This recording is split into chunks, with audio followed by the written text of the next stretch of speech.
नमस्कार। इस विशेष अंक में आप सभी का हार्दिक स्वागत करते हैं।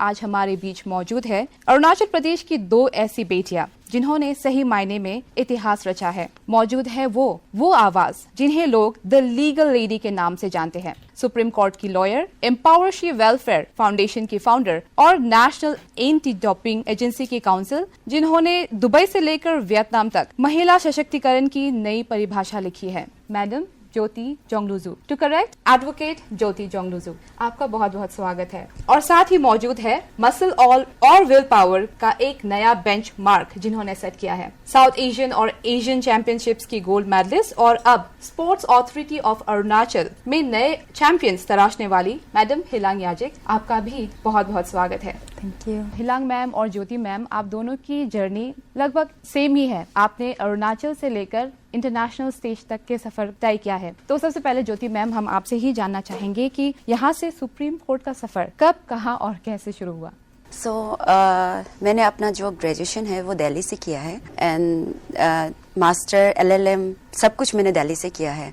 तो प्रैक्टिस मैंने वहीं से किया है, इंटर्नशिप से लेके फर्स्ट ईयर से इंटर्नशिप स्टार्ट कर दिया था। तो जब फाइनल ईयर ग्रेजुएशन होने तक तो खुद को इतना प्रिपेयर कर लिया था कि जस्ट जाके आर्ग्यू करना है, मतलब कोर्ट में खड़ा होना है। क्योंकि आपको जब तक सर्टिफिकेट नहीं मिलते, इनरोलमेंट नहीं होता है, आप इंटर्नशिप करते समय में आप मतलब ऑफिस वर्क आप कर सकता है, बट आप कोर्ट में जाके खड़ा नहीं हो सकता है। तो जैसे ही मैंने इनरोलमेंट कर लिया, जिस ईयर में मेरा ग्रेजुएशन हुआ उसी ईयर में मैंने इनरोलमेंट भी कर लिया। तो उसी ईयर में ही मेरा फर्स्ट केस भी आया। तो माई फर्स्ट केस का जो फी था अभी तक भी मुझे याद है, बिकॉज उस रुपया को मैंने मतलब लाइक पेरेंट्स को दिया और मैंने कुछ अपने लिए रखा, जो कि मैंने अभी तक रखा हुआ है। तो मेरा फर्स्ट जो फी था इट वाज 60,000 बैक देन। वो बहुत ज्यादा था, आज शायद वो कम लगेगा, बट उस टाइम के लिए वो बहुत ज्यादा था। अभी भी मैं सोचती हूँ कि मेरा फर्स्ट केस का फी 60,000 था एंड वो केस भी अरुणाचल से ही था, जो दिल्ली में किया था, मतलब एक कंपनी के खिलाफ में किया था। तो हाँ, तो ऐसे होके मेरा जर्नी स्टार्ट हुआ है। Thank you ma'am. First are always precious. Yes. तो अभी हिलांग मैम, आपसे जानना चाहेंगे कि आपका सफर कब और कैसे शुरू हुआ? 2000 बैक इन 2016 तब हम 16 इयर्स का ही था, तब से हम जिम एक्चुअली स्टार्ट किया था। बट बहुत लोगों को अभी लगता है कि हमको बहुत लोग अभी जाना है, बट एंड बहुत लोग सोचते हैं कि अभी ही हम वो name and fame and recently हम बॉडी बिल्डिंग करके ही, मतलब कुछ साल में ही हम अपना नेम एंड फेम थोड़ा रेज किया है, वो सोचते हैं। बट हम एक्चुअली 2016 से ही जिम स्टार्ट किया था, जब एक्चुअली जिम में ज्यादा लड़की लोग होता भी नहीं था, तब से हम स्टार्ट किया था। सो बहुत साल तक तो हम स्टेट में ही कंपटीशन करता था। एक्चुअली हमको पता नहीं था कि बाहर में कंपटीशंस वगैरह खेल सकते हैं लड़की। एंड हम लोग का यहाँ का, क्योंकि बॉडी बिल्डिंग तो थोड़ा मेल डोमिनेटेड स्पोर्ट्स है, तो बाहर भी उसी को ही ले जाता था, मतलब मेल लोग को, हम लोग को आइडिया ही नहीं होता था। सो बीच बीच में हम कुछ ईस्टर्न वाला कंपटीशन खेला है, बट उतना तक इतना आइडिया नहीं था। बट 2023 या 22 में हम शायद फर्स्ट टाइम नेशनल सिक्किम में खेला था। तो वहाँ में पार्टिसिपेट करके हमको पता चला कि एक्चुअली कंपटीशन ऐसे होता है हल्के। सो वहाँ से हमको ज्यादा ऐसा लगा कि हमको और कंपटीशन करना चाहिए बोल के। एंड फर्स्ट टाइम में तो नेशनल में हम 4th आया था, बहुत रोया था हम उसमें, क्योंकि हम ऐसा एक्सपेक्ट किया था कि हम 3rd तक तो आ जाएगा होगा के। बट ऐसे नहीं कि हम घमंड किए कि हमको मिलना चाहिए था, वो डिजर्व नहीं, हम डिजर्व करते, वो डिजर्व नहीं करते, ऐसे तो नहीं था। बट आफ्टर दैट उसके बाद हम नेशनल्स में फिर ट्राई किया, तो हमको नहीं मिला, उसमें हम कुछ भी पोजीशन नहीं आया, तो हम बहुत डिस्करेज हो गए थे उस समय में। बट उसके बाद नेक्स्ट ईयर वापस ट्राई किया, तब हम फर्स्ट टाइम नेशनल में सिल्वर मेडल लाया था। एंड उसके बाद इंटरनेशनल ट्राई किया वही ईयर में, बट नहीं हो पाया। उसके बाद नेक्स्ट ईयर हम सोचा कि ये साल और एक बार ट्राई करके देखते हल्के। तो आफ्टर दैट हम वही मेडल्स वगैरह south Asian and world championship में लाए। ज्योति मैम, अब हम आपसे भी जानना चाहेंगे कि क्रिमिनल लॉ जैसे चैलेंजिंग फील्ड में आने का इंस्पिरेशन क्या था? अगर पापा मम्मी को फ्यूचर में सेव करना है, अगर मेरा सिस्टर्स को फ्यूचर में सेव करना है, तो मुझे लॉ लेना चाहिए। तो तभी से मेरा ये था कि मुझे एडवोकेट ही बनना है। लेकिन वो जर्नी में मुझे इतना कुछ पता चला, आज मैं जब सोसाइटी में देखती हूँ, मुझे ऐसा लगता है कि मेरा बेस्ट डिसीजन था लॉयर बनने का, बेस्ट डिसीजन। क्योंकि जब ऐसे देखता है कि हर दिन आप फेस कर रहे हैं, हर दिन आप घर का अंदर में ही, मतलब आप असॉल्ट देख रहे हैं, रेप केसेस देख रहे हैं घर का अंदर में ही। तो जब आज मैं क्रिमिनल लॉ जब चूज किया, और क्रिमिनल लॉ मुझे बहुत इंटरेस्ट भी है, ऐसा लगता है कि ये लिटिगेशन जो एडवोकेट है ना, वो मेरे लिए ही बना है, मुझे ऐसा लगता है। सच में मुझे ऐसा लगता है कि ये मेरे लिए ही बना है ना। मतलब ये करके मुझे ऐसा लगता है कि हर चीज़ मैं कर सकती हूँ ना, और हर किसी के लिए मैं लड़ सकती हूँ। और इतना डिस्क्रिमिनेशन जो चलता है, लोग बोलते हैं ना कि अभी जनरेशन चेंज हो गया। नो, आज 21st सेंचुरी है, बट आज भी लोग एक्सपेक्ट करते हैं कि लड़की है तो हमने खाना खा के रखा है तो वो थाल को उठा के आपको रखना है, लड़की का ड्यूटी है। आज भी एक्सपेक्ट करते हैं कि आप जितना भी बड़ा ऑफिसर बन जाओ ना, काम तो आपको सीखना ही पड़ेगा, घर आके आपको चाय खाना तो बनाना ही पड़ेगा। बट वो गलत नहीं है, चाय खाना अपने लिए बनाना क्या गलत है, अपने अपनों के लिए बनाना क्या गलत है। लेकिन जो माइंडसेट है, आप लड़की है, आप जितना भी बड़ा आदमी बन जाओ, ऑफिसर भी बन जाओ, आप घर में आके यही चीज करना है, ये माइंडसेट गलत है। घर में अपनों के लिए बनाने में क्या खराबी है, बना सकते हैं, वो कोई भी कर सकते हैं। लेकिन दिस माइंडसेट, आज 21st सेंचुरी है, बट आज भी ये माइंडसेट तो है। तो इसलिए लगता है कि हाँ, क्रिमिनल लॉ लेके बहुत अच्छा किया है। दिलाग मैम से जानना चाहूँगी कि आप कह रही थी कि आपने बहुत कम उम्र में शुरुआत की थी, तो चैलेंजेस जो आपने फेस किए, क्या वो आप बताना चाहेंगे? आपने कहा था कि जिम में ज़्यादातर लड़के ही होते थे, तो इसके बारे में भी थोड़ा संक्षेप में हमें बताएं। तो स्टार्टिंग में हम छोटा में एक्चुअली हम वो भी करता था, ताइक्वांडो भी था जब हम क्लास 6 में था। बट मेरा पेरेंट्स एजुकेटेड नहीं है सो वो लोगों को इतना आइडिया नहीं था कि स्पोर्ट्स के बारे में, पढ़ाई के बारे में। तो मेरा जो मम्मी था वो उस समय में हमको ऐसे हम जब ताइक्वांडो में जाता था, हम साई में था, तो वो लोग, मेरी मम्मी का थिंकिंग जो ऐसा था कि ये सब स्पोर्ट्स नहीं करना चाहिए, फ्यूचर में जाके लड़की को प्रॉब्लम होगा, ऐसे ऐसे हमको बोला था। तो लेकिन भी हम जाता था, हम वापस आके ना एवरीडे घर में मार खाता था हम जो। तो एक पॉइंट का बाद हम ऐसे हो गए थे कि अभी कितना मार खाएगा के, तो हम छोड़ दिया। लेकिन हम जो ऐसा था कि बोर्न डांसर था हम, तो हमको डांस लाइक छोटा से आता था। सो हम क्रिश्चियन हैं, तो हम चर्च में एवरी क्रिसमस में हम डांस करता था। तो डांस वहाँ में सीखते सीखते हम जो स्टेट का कंपटीशंस वगैरह होता है उसमें हम पार्टिसिपेट करना शुरू हो गया। सो उस समय में ऐसे था कि उस समय में हम बॉडी बिल्डिंग भी स्टार्ट कर दिया था, बट वही जैसे स्टेट में कंपटीशन करता था और इतना सीरियस नहीं था। तो जब डांस करता था, सो मेरा जो रिलेटिव्स वगैरह था वो लोग का एजम्पशन ऐसा था कि ये तो ऐसे जहाँ था डांस करता है, मतलब ये जल्दी शादी हो जाएगा। अच्छा। ऐसा वाला वो लोग का पर्सपेक्टिव था उस समय में। लेकिन अभी सोचने से उस समय में भी हम कभी डांस को एज ए प्रोफेशन हम नहीं समझता था, हमको कुछ अलग करना था। बट डांस तो हम पहले से सकता ही था नेचुरली, इसलिए हमको इंटरेस्ट था उसमें। सो बॉडी बिल्डिंग जब फर्स्ट किया था, स्टेज में किया था, तो उस समय तो स्टेज में जब करते तो हम लोग बिकिनी नहीं पहनते हैं, बट थोड़ा शॉर्ट टाइप से पहनते हैं, स्पोर्ट्स ब्रा वगैरह पहनते हैं। बट उस समय भी बहुत यहाँ में प्रॉब्लम था कि ऐसे कपड़ा पहन के कैसे स्टेज में उठ गया, मतलब जी हाँ। बहुत बड़ा इश्यू था ये जो उस समय में बहुत बोला है। एंड उस समय में हम बहुत मस्क्यूलर तो नहीं था, बट नॉर्मल लड़की के कंपेयर में हम थोड़ा ह्यूज था, थोड़ा मस्क्यूलर था। सो सबका ऐसा बोलना था कि लड़की तो इतना मस्क्यूलर बिल्कुल अच्छा नहीं लगता है, ऐसा बोल के वो लोग। और वो लोग ऐसे माइंडसेट था कि मस्क्यूलर मतलब आप स्टेरॉइड्स ही लिए, मतलब ऐसा वाला माइंडसेट था सबका। बट हम ऐसा था कि फिर भी हम करते थे, मतलब पहले से ऐसा था कि हमको कुछ फर्क ही नहीं पड़ता था कि लोग क्या बोल रहे हैं। लेकिन एक पॉइंट पे ऐसे भी हो गए थे कि बार बार सोसाइटी लोग भी, मतलब सोशल मीडिया में भी ट्रोलिंग होते रहता था कि बिल्कुल अच्छा नहीं दिखता हल्के। और क्योंकि ओलंपिक स्पोर्ट्स नहीं है, तो बहुत लोग ऐसा माइंडसेट भी था कि इससे अच्छा तो तुम ओलंपिक स्पोर्ट्स कर लो, कुछ तो मिलेगा वहाँ से ना, उसमें ज़्यादा अपॉर्चुनिटी है, हमको ऐसा बोलता था। बट आई थिंक कि जो स्पोर्ट्स चूज करते हैं, हमको लगता है कि वो उसका पैशन है, वो स्पोर्ट्स के लिए अलग से ही प्यार है उसके लिए, तो ही जाके वो पर्टिकुलर स्पोर्ट्स चूज करते हैं। अगर फ़ायदा कोई देख के स्पोर्ट चूज़ करना होता, ऑब्वियसली सब ओलंपिक स्पोर्ट्स ही चूज़ करेगा। तो बॉडी बिल्डिंग ऐसा करके हम चूज़ किए। एंड मेरा माइंड में पहले से ऐसे सेट था कि यहाँ में ज़्यादा लड़की लोग नहीं करते हैं। सो हमको वो स्टेरियोटाइप वाला उसको तोड़ना था कि हम वो फर्स्ट लड़की बनेगा यहाँ में। एक्चुअली बोलने से मेरा से पहले एक मैम है जो body building directly body building में था, एंड हम मॉडल फिजिक है, दोनों में डिफरेंस है। सो वो मैम एक समय के बाद वो नहीं खेला है, उसके बाद हम जो आया है, तो हम खेलते खेलते हम सोचा है कि अभी हम इतना तक कर ही लिया तो हमको फर्स्ट होना है स्टेट का, ये कैटेगरी में हमको फर्स्ट मेडल लाना है। क्योंकि हमको लगा कि अगर अभी हम एक पॉइंट पे आके अभी छोड़ देने से मेरे लिए ज़्यादा लॉस है, दूसरा का कोई लॉस नहीं है, मेरे लिए ही लॉस है। एंड जो चीज़ हमको बहुत इंस्पायर करता था बोलने से, हम जैसे जैसे हम आगे बढ़ते गए, ऐसे तो बहुत ज़्यादा, जैसे कि 100% से 80% तो इतना मज़ा नहीं लगता था वो लोग, लेकिन जो 20% था वो लोग हमेशा ऐसा बोलता था कि तुमको देख के हम लोग बहुत इंस्पायर हो रहा है, वो लोग हमको ऐसा मैसेज करता था। एंड कोई लोग था, मैम लोग, जो हमको देख के मेरा से सीखने का मन है, ऐसा वाला चीज़ था। तो वो लोग हमेशा हमको ऐसा बोलते थे, उसके वजह से हम जो एक हम खुद इंस्पायर होता था कि जो अलग इंसान लोग हैं वो लोग हमको देख के इंस्पायर हो रहे, उससे बड़ा चीज़ क्या हो सकता है, मैं ऐसा सोचता था। तो उससे करके हम आगे बढ़ा है। एंड फाइनेंशियली तो बहुत चैलेंजिंग है ये स्पोर्ट्स, क्योंकि बॉडी बिल्डिंग जो बहुत एक्सपेंसिव वाला स्पोर्ट्स है, आपका डाइट से लेके इक्विपमेंट से लेके आपका कॉस्ट्यूम वगैरह भी बहुत ज़्यादा एक्सपेंसिव होता है। सो मेरा पेरेंट्स तो अफोर्ड तो नहीं डायरेक्टली नहीं कर पाता था। हम ऐसा नहीं बोलेगा कि मेरे पेरेंट्स सपोर्टिव नहीं था, बट वो फाइनेंशियली हमको सपोर्ट नहीं कर सकता था, और वो चीज़ को हम बहुत अर्ली एज में हम समझ चुका था।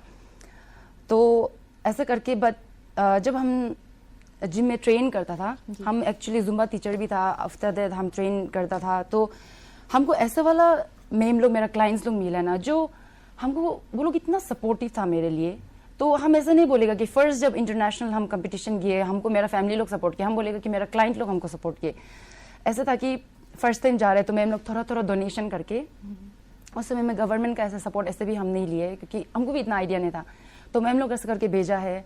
सो वो लोग मेरा मेहनत को देख के हमको सपोर्ट किया है, तो ऐसे ऐसे करके हम वो स्टेज में पहुंचा है। एंड बिकिनी सबसे ज़्यादा और फाइनेंशियली हमको सबसे ज़्यादा आई थिंक चैलेंजिंग लगा है, बट हमको लगता है एक पॉइंट पे आने के बाद आप जब वो थोड़ा सा अचीव कर लेते हैं ना, सो एक्सेप्टेंस जो नॉर्मल हो जाता है तब। इसी कॉन्टेक्स्ट में आपने वियतनाम और दुबई जैसे इंटरनेशनल प्लेटफॉर्म्स पर लेक्चर्स दिए हैं, तो एक इंडियन लॉयर के रूप में वहाँ की यूनिवर्सिटीज में जेंडर इक्वालिटी पर बात करना आपके करियर का कितना बड़ा माइलस्टोन है? अगर आपको बाहर देश आपको बुला रहे फॉर द जो भी आपको स्पीकर मतलब बुला रहा है, आपको लेक्चर्स देने के लिए बुला रहे हैं, सो ये तो बहुत बड़ा बात है। मतलब हम जैसा लड़की नाफरा एक छोटा जगह है ना, वहाँ से आपको मतलब कभी जिंदगी में सपना में भी नहीं सोचा था। सिर्फ सपना तो ये था एक गाड़ी खरीद सकूं, ये सपना था, एक गाड़ी खरीद सकूं, पीछे मम्मी को बिठाऊं, पापा को बिठाऊं, फैमिली को बिठाऊं, एक यही सपना था। घर बनाएगा तो सपना कभी सोचा नहीं था, और बाहर देश में जाके लेक्चर देगा वो भी हम कभी सोचा नहीं था। तो द लैंग्वेज जो बैरियर है वो तो है, बट आपको ये मेरे लिए अचीवमेंट नहीं है, आपको ये हर सोसाइटी के लिए अचीवमेंट है, कम्युनिटी के लिए अचीवमेंट है, और ये एक अरुणाचल स्टेट के लिए भी अचीवमेंट है, और ये इंडिया के लिए भी, जो आपको बाहर देश से आपको एक लेक्चर देने के लिए आपको बुला रहे हैं। सब कुछ उन लोग ही फाइनेंस करके हम लोग को बुलाता है, तो वो मेरे लिए बहुत बड़ा बात है। पता नहीं किसी और को क्या लगे, लेकिन मेरे लिए तो कभी कभी हम सोचते हैं कि ये सपना था ना, क्या था ज्योति जुंगजू, आपका लाइफ क्या हो रहा है। मतलब हम प्राउडली और हैप्पीली हम बोलते हैं कि हम सच में भी बहुत ऐसा ब्लेस्ड फील करते हैं कि मैंने कभी सोचा नहीं था। पापा मम्मी को कभी कभी पूछते हैं, परसों भी मैंने मम्मी को पूछा, कभी सोचा था आपका बेटी ऐसे करेगा और के, तो मम्मी बोलता है सोचा तो नहीं था, कैसे हो गया होगा ना, ऐसे वो खुद ऐसे बोलते। तो मतलब ये मेरे लिए एक बहुत सपना है कि मैं कहीं और पहुंच रही हूँ, और थैंक गॉड की, और थैंक्स टू माय क्लाइंट, और thanks to my society, thanks to my community, and thanks to the Arunachali people and all the north eastern. इन लोग ने इतना प्यार दिया, और क्या north eastern, all the Indian, हाँ, जो मुझे इतना प्यार दिया। दिल्ली जैसे जगह में आपको केस मिलना, वहाँ पे इतना सारा कंपटीशन है, वहाँ पे आपको केस मिलना है कि नहीं, मतलब केस मिलना, वहाँ में वी आर रेडी कि हम लोग 500 रुपया भी काम कर दूँ, ऐसे वाला एरिया है, क्योंकि कॉम्पिटिशन इज वेरी हाई। तो वहाँ में मुझे वहाँ का लोग ने बिलीव किया, और एक अच्छा खासा ऑफिस खोलने का मतलब वो लाइक बनाया। सीपी कैनॉट प्लेस सब जानते ही होगा, cannot place is very expensive place, but वहाँ पे ऑफिस खोल सका, मंथली रेंट दे सक रहे, तो वो तो उनका ही ब्लेसिंग है, और सभी क्लाइंट्स का ब्लेसिंग है, और जगह जगह पे अभी हम खोल पा रहे हैं जो ब्रांचेस, तो वो तो उनका ब्लेसिंग ही है। तो थैंक यू। हम लोग बहुत बार बोलते हैं कि डिस्क्रिमिनेशन होता है, बट हर कोई नहीं करता है, कोई कोई हमें एक्सेप्ट भी करता है। अगर एक्सेप्ट नहीं करता तो सुप्रीम कोर्ट में मतलब रह सकना, वहाँ पे आप सरवाइव कर सकना, इट्स नॉट इजी। अभी एक डिजिटल एज है, तो विमेन जो ज़्यादा वर्नरेबल है ना ऐसे एक्सप्लॉइटेड होने के लिए, तो स्पेशली जो यंग गर्ल्स है जो सोशल मीडिया यूज़ करते हैं, तो उन लोग का जो आइडेंटिटी है उसको स्टील करना और फिर उसको मॉर्फ करके ऐसे उन लोग को डिफेम करना, अभी जो यंग गर्ल्स है या फिर हम लोग का जितना एज का जो है, तो वो कैसे लीगली अपना आइडेंटिटी और अपना प्राइवेसी को प्रोटेक्ट करेगा? आपने अच्छा क्वेश्चन पूछा है। अभी जस्ट रिसेंटली एक अरुणाचली गर्ल्स के साथ भी ऐसा हुआ। शी इज़ इन वियतनाम, तो वो वहाँ में है, तो कोई उसका लाइक वो एक मेडिकल स्टूडेंट है, सो उसका कोई किसी ने मतलब गलत तरीका से फोटोज़ को एडिट करके तो उसको ब्लैकमेल कर रहा है। तो कभी कभी जब ऐसे समय आता है ना, हम लोग क्या करते हैं कि खुद से डील करने के लिए करता है। आप ये सोचते हैं कि आपने कुछ गलत किया नहीं, कोई आपका फोटोज़ को एडिट कर रहा है, जो भी कर रहा है, आपने तो कुछ गलत नहीं किया। अगर आप गलत भी करते हैं तो वो कौन होता है, उसको पब्लिकली डालने वाला कौन होता है? वो उसका पास राइट नहीं बनता है। तो ऐसा सिचुएशन में कभी कभी क्या होता है, आप ये करते हैं कि हम छुपाने का चक्कर में रहते हैं, तो उनको वो इंसान जो ब्लैकमेल कर रहा था, मतलब मनी एग्जॉर्शन टाइप का कर रहा था, तो और जब उन्होंने यहाँ पे पुलिस स्टेशन में कंप्लेंट देने की कोशिश किया, तो यहाँ को जो अथॉरिटी है वो ये बोल रही कि आपका साथ में जो भी हो रहा है वियतनाम में हो रहा है, आपको वहाँ फाइल करना होगा, बट जो इंसान है वो इंडिया का ही है। तो ऐसे समय में आदमी कंफ्यूज हो जाता है व्हाट टू डू, तब उन्हें क्या करने लग जाते हैं, खुद से डील करने लग जाते हैं। बट आप जब खुद से डील करते हैं तो और फंसते जाते हैं। ऐसा नहीं करना है। साइबर क्राइम, आप अगर देखा जाएगा, cyber crime is in everywhere. In fact Arunachal में तो बहुत अच्छा चल रहा है। अभी ये चीज को लेके बताया था, मेरा साथ हुआ है। कोई मेरा फेसबुक में जो द लीगल लेडी पेज है, हमेशा इतना गंदा गंदा कमेंट करते हैं। आई वॉज लाइक, हम हमेशा इग्नोर करते हैं वो चीज को। बट वन टाइम ऐसा हो गया था कि too much, that person make a video, और वो वीडियो इतना गंदा था, टू मच। मैंने सोचा इसको अभी तो सबक सिखाना ही होगा। मैंने सब स्क्रीनशॉट लिया। मैंने आपको ये बता दूं कि आप ऑनलाइन जाके कर सकते हैं, cyber.gov.in समथिंग ऐसा है, आप वहाँ जाके फाइल कर सकते हैं, अपना कंप्लेंट दे दीजिए। अरुणाचल में ऑलरेडी साइबर जो क्राइम है ऑलरेडी खुला हुआ है। वो लोग आपको 2 दिन के अंदर में फोन करता है, 2 दिन के अंदर में फोन करेगा और आपसे जो आपका पास में डॉक्यूमेंटेशन है वो लेगा, एंड देन उसने क्या करते कि पता भी कर लेते कौन है। मेरा तो पता कर लिया था कौन है। मैंने देखा बेचारा वो एक स्टूडेंट था, देख के दया लगा मुझे। मैंने जब उसका जो कमेंट किया ना, वहां जाके मैंने उसका नाम, उसका फादर मदर का नाम पूरा क्लिक करके वहां डाल दिया ना, उसी समय उसने डिलीट किया। मुझे मैसेज लिख के भेजता है, ज्योति मैम आई एम सॉरी, गलती हो गया। तो मैंने उनका ऊपर एक्शन नहीं लिया, बिकॉज उनका भी अपना करियर है। तो आप ये चीज कर सकते हैं। अगर कभी भी आपका साथ ऐसा होता है, आप उसको ऐसा मत कीजिए कि मतलब आप प्राइवेटली डील करेगा, ऐसा मत कीजिए। साइबर सेल इज देयर, आप वहां जाके कंप्लेंट कर सकते हैं ऑनलाइन से भी। बहुत अपोजिट वाला फील्ड में ज्वाइन किया है ना, तो उस बीच में भी जब आप लर्निंग स्टेज में था तो बहुत सारा क्रिटिसिज्म आपको फेस करना पड़ा। तो ऐसा कौन सा पॉइंट है कि आप ब्रेक डाउन हुआ हो, पर उसके बाद में आप फिर ट्राई किया कि हम इसी चीज को एक वेपन का तौर पे यूज करके हम और ज्यादा मतलब मोटिवेट देगा दूसरा लोग को?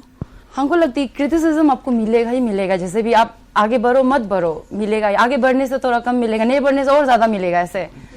तो हमको लगता है मिलेगा ही। बट आपका जो आप ट्रस्ट करते हैं, जो प्रोसेस में इंसान आपका सामने है ना, उसका वो पॉइंट पे आपको बात सुनना बहुत जरूरी है, एंड अपने आप पे बिलीव करना बहुत जरूरी है। सो ऐसे करके ही हम अपना वो पॉइंट को क्रॉस किया। मैम, चलते चलते आप दोनों से मेरा एक ही सवाल है। अब आप दोनों अपने अपने क्षेत्र में अरुणाचल का नाम रोशन कर रही है, तो अगर आप चाहें और आपकी जो ख्याल है, अगर आप सोचते हैं कि अगले 5 सालों में हमारे जो राज्य के युवा हैं वो किस दिशा में आगे बढ़े? फर्स्टली हमें बोलना चाहिए कि जैसे मैम बोला है कि पढ़ाई करना स्टार्ट करो, वो हमको भी लगता है। एंड हम भी आरजी स्टूडेंट रह चुका है पॉलिटिकल साइंस में, एक्चुअली मास्टर्स कर चुका है। सो हमको उस पॉइंट पे लगा है कि पढ़ाई बहुत इंपॉर्टेंट है, क्योंकि आप जब आपका पास बेसिक एजुकेशन होता है ना, तो रिस्पेक्ट थोड़ा अलग होता है। हमको वो फील अपना से हुआ है।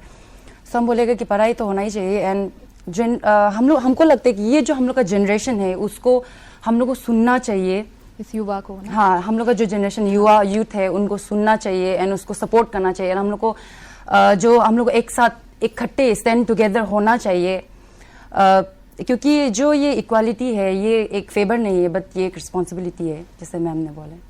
जी ज्योति मैम, आपसे भी मेरा सेम ही सवाल है। आई लाइक मैं तो जनरेशन आने वाला 5 years में जो जनरेशन के लिए आपने जो सजेशन मांगा है ना, क्या आप कैसे देखना चाहते हैं, जनरेशन से ज़्यादा मैं तो अभी पेरेंट्स को बोलूँगी कि पेरेंट्स लोग जितना हो सके अपना बेटी या अपना बेटा को पहले घर से सिखाइए इक्वलिटी कैसा करना है। आप घर में सिखाएंगे तभी जाके सोसाइटी चेंज होगा। सोसाइटी चेंज होगा, कम्युनिटी चेंज होगा, कम्युनिटी चेंज होगा, स्टेट चेंज होगा, और स्टेट चेंज होगा तो कंट्री चेंज हो जाएगा। सो पहले आप घर से स्टार्ट कीजिए, उनको सिखाइए कि आपको किस तरह से लोग का साथ में बात करना है, या तो आप किस तरह से अपना जो फैमिली है, पार्टनर है, किस तरह से आगे चलना चाहिए। वो घर से स्टार्ट होता है। अगर आप रॉन्ग एग्जाम्पल घर में देता है, वही चीज़ वो सीखता है।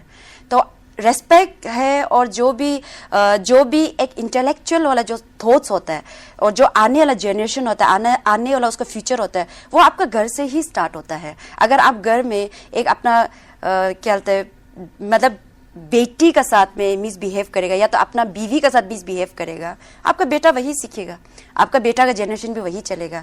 और बीवी भी अपना पति को डिसरेस्पेक्ट करता है, बहुत मतलब मिसबिहेव करता है, आपका बेटी भी वही सीखेगा, और आपका बेटी भी शादी होने के बाद वही काम करेगा। तो लाइक इसलिए घर से ही सब कुछ स्टार्ट होता है। अगर आप बोलते हैं फ्यूचर में आपको ऑफिसर बनना है, अच्छा एजुकेशन करो, पहले घर से तो स्टार्ट कीजिए। आप वो माहौल नहीं देगा तो बच्चा कैसे अच्छा एजुकेशन करेगा? पहले आप घर में तो बताइए कि आपको कैसे पढ़ाई करना है, कैसे रहना है, लोग का साथ कैसे बात करना चाहिए, वो घर से स्टार्ट होता है। तो आप उसको अच्छा एजुकेशन का मतलब ये नहीं होता है कि आप अच्छा स्कूल में डाल दो, आप उसको एक मैनर भी सिखाना पड़ेगा, एक अच्छा परवरिश भी देना पड़ेगा। तो ये चीज़ मैं ये बोलूँगी कि 5 years अगर आप चेंजेस देखना चाहते हैं, वो पेरेंट्स से स्टार्ट होगा, और पेरेंट्स से बच्चों में जाएगा, और बच्चों से ही दुनिया चेंज होगा। तो वही है। और बहुत बार हम लोग बोलता भी है कि वुमेन जो हम लोग आज, सिंस हम लोग वुमेन के ऊपर में हम लोग बात कर रहे हैं, वुमेन्स जो उसको सिंपैथी नहीं चाहिए, वुमेन्स को एक डिग्निटी, वैल्यू, रेस्पेक्ट वो चाहिए।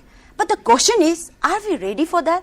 आज हम लोग यहाँ स्टेज में आके बैठ पा रहे हैं, बात कर पा रहे हैं, उसी तरह नेक्स्ट टाइम इससे भी बेहतर वाला आएंगे वो 5 years में, और वो हमें ही स्टार्ट करना है। इनफैक्ट बेटी को बेटी ही रहने दे, हमें बेटों से कंपैरिजन नहीं करना चाहिए। Exactly. जरूरत है तो बेटियों को सशक्त करने की। उम्मीद करते हैं कि आज का ये अंक काफी रोचक रहा होगा, प्रेरणादायक किस्से और कहानियों से आप रूबरू हुए होंगे, और साथ ही हमारे esteem guest the legal lady advocate Jyoti ma'am, muscle और विल पावर का एक नया बेंचमार्क सेट करने वाली मैम हिलान याजिक जी, आपका भी तहे दिल से शुक्रिया कि आपने अपने कीमती वक्त में से हमारे लिए वक्त निकाला। बहुत बहुत धन्यवाद। नमस्कार।